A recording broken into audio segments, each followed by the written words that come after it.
Hello everybody and welcome to Storm Reads, and today I'm going to be talking about some books that I've recently read. I have 4 books, and so I thought I would jump on here and talk to you about them before I forget like everything that they're about and everything. But anyway, one of them is a novella. That's the one I'm going to start out with, and that is Resting Scrooge Face by Megan Quinn. It's the first book I've ever read by Megan Quinn. And it was a lot of fun. It's only like 80 pages, so it's super short. So if you're looking for like a really fun, really short book, I would suggest this one. It's about this guy Caleb, who he's a bit of having a bit of a hard time with the Christmas season. He's not really into it and everything, and he writes a letter, and he never meant for this letter to go anywhere because he like threw it in the trash. But he signs it Resting Scrooge Face. And, well, the mailman that knows him got it out and actually gave it to somebody that he thought was kind of in the same position as Caleb. So he gives the letter to Nola, and she decides she wants to write him back because she knows how he feels. So she decides to do that and gives the letter back to the postman to give to him. And she calls herself Ho Ho No. And so it's just kind of like these letter writing back and forth. And of course, the people that are writing, they actually do know each other. And that could be some problems. And you just have to read it and find out for yourself, because I don't want to like say anything more. Because, I mean, like I said, it's only 80 pages. I actually kind of wish this one would have been a little bit longer, but it was still pretty fun, even with the just being 80 pages. And I don't know if I said, but I gave it 4 stars. So the next one I have is A Rainy Day Kisses by Deborah Maycomer, and this one is from 1990. It's one of her categories. It's a Harlequin romance, and I would have to say that this one went over quite a bit better than the other category one that I read, which was her very first one. So she's come a long way from I think it was 83 or 4, somewhere around there, to 1990. And this one is about Suzanne, who is struggling up the corporate ladder. She, doesn't want to think of anything else but climbing the ladder and doing the things that she needs to do to get up that ladder. And that also means not really having much of a life and not having any kids. But her sister needs her help. Her sister needs her to babysit, because the person that was going to babysit, they're not going to be able to. And she has to babysit her 9-month-old niece. And what was fun about this one, I forgot, is at the very beginning, it starts with Christmas. As, always, Debbie Maycomer has to have some sort of Christmas in it, whether it's just a little bitty section or not. It starts out at Christmas when, I think her name was Michelle, she's older now, and she's telling the tale about how she got her aunt and uncle together, pretty much. It was all because of her. And then you go back and then we learn, Michelle is like the little 9-month-old or whatever. And Nate is the he's a stay-at-home guy. He bakes cookies. He flies kites. He doesn't do anything. Like, he wears just jeans and sweatshirts, and just the total opposite of Susan. And she doesn't understand, like, why does he not work or anything like that? And where does the money come from if he's not working? And the thing is he's quite a bit better at taking care of the kid than she was. And that's how they meet. Like the baby was crying and crying, and she doesn't know what to do and all this stuff. And he knocks on the door and he ends up helping her and all that kind of stuff. And so they kind of bond with the baby and everything. And then now the baby's gone, and it's just they're there, and he kind of likes her, she kind of likes him, but she's still trying to climb that ladder. And so she doesn't want to admit that she might like him, and why she doesn't like him whenever he tells her she needs to live a little and relax, because all she ever sees him do is relax. But you know, it's one of those things where you don't really know, you know, why isn't he working, or why doesn't he have to work, or any of that kind of stuff. You know, he never really wants to talk about it. And then, you know, she thinks that, well, maybe he just needs a job, and, you know, they kind of go back and forth, and it was just a lot of fun. I actually really did like this one a lot better than that first one that I read of hers. So it was kind of nice to see, like, her progression within the category, and how that first book that she ever wrote was so horrible, and to this one getting a 4-star, because I did like this one. You know, I really only read like her Christmas books, which are always great, at least the ones that I've read. So it was kind of nice to just read one of her contemporary romances from Harlequin and it be really good. So the next one I have is Songs of Wine and Murder. This is by Lynn Cahoon, and it is the 15th book in the Tourist Trap Mystery Series. This series is like the first series I ever read for Cozy Mysteries, so it's got that special place in my heart. I really like this series, and you know, 15 books later and I'm still enjoying it. But I tell you what, Jill and Greg really need to get it together. They still ain't completely together yet. I would think they'd be married by now. Anyway, so Jill, she owns the Coffee Books and More, and Greg is the policeman.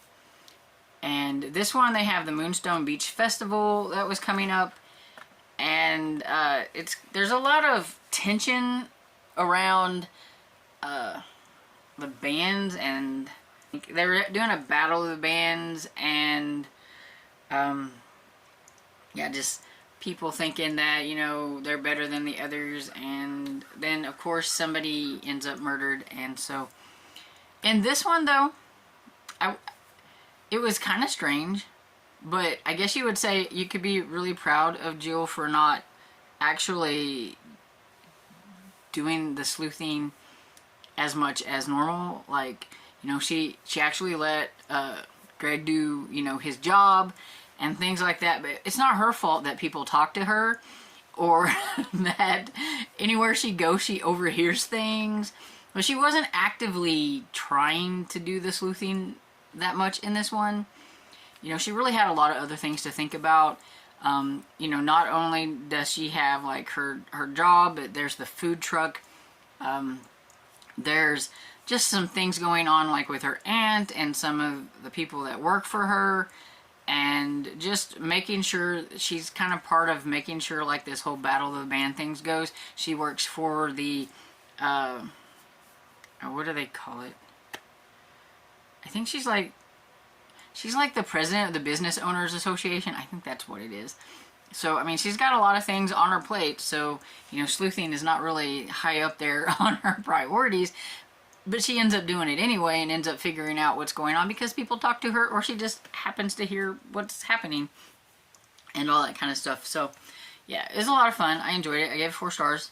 And so the last one I have is Death at the Falls by Rosemary Simpson. This is the 7th book in the Gilded Age mystery series. It's a historical mystery. And this one has, it's October 1890, and Prudence and Jeffrey, who work together and talk about a slow burn relationship as well. But Prudence is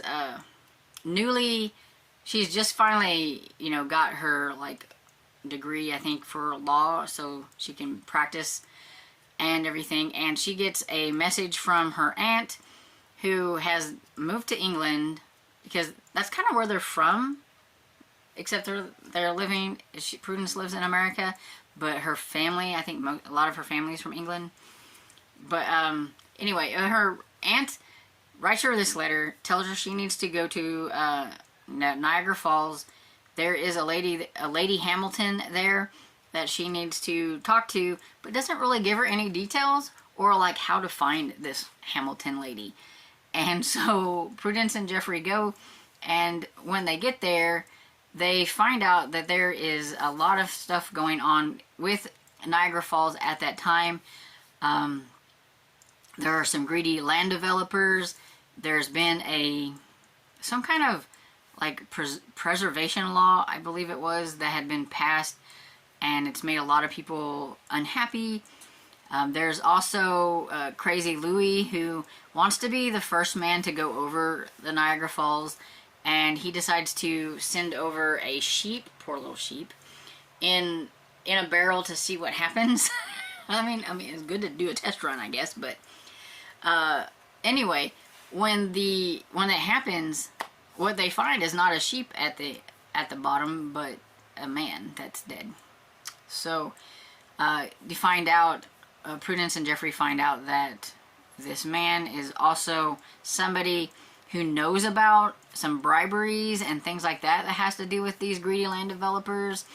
And then you've got that, and you also find out, once they find this Hamilton lady, that there is a lady, her name is Rowan, and her father has disappeared, and the lady Hamilton knows a lot about what's going on, and she's trying to help her because with her father being gone, the guy's mother doesn't want to recognize Rowan, and if she is recognized, then she would get like the inheritance and things like that.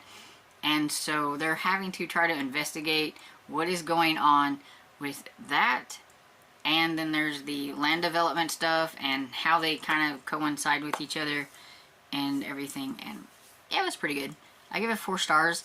I really like Prudence and Jeffrey. They're a lot of fun. Jeffrey is like ex-Pinkerton, and so he knows a lot about sleuthing and everything. But yeah, I think if you like historical mysteries, you'd probably like this series.